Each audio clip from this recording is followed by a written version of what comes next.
equals does your device need fixing? We offer a free diagnosis. We pick up and deliver right to your door, no calls or travel needed. We send you a quote before repairing, and only go ahead if you approve it. Easy, transparent, and professional. Link in description. To start, gather your tools, a Phillips screwdriver, a plastic prying tool, and a microfiber cloth. First, power off your HP 14FM and unplug it. Remove the screws from the back panel. Keep them safe, you'll need them later. Next, gently pry open the back panel using the plastic tool.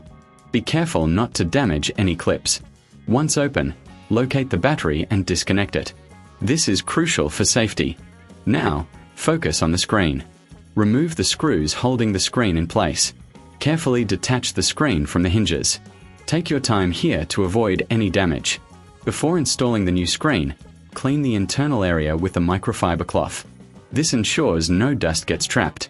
Attach the new screen, securing it with screws. Reconnect the battery and replace the back panel. Remember, for a professional diagnosis without obligation, consider our services. We offer pickup and delivery at your home, so no calls, no travel.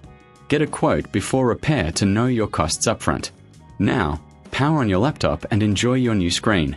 Does your device need fixing? We offer a free diagnosis. We pick up and deliver right to your door, no calls or travel needed. We send you a quote before repairing, and only go ahead if you approve it. Easy, transparent, and professional. Link in description.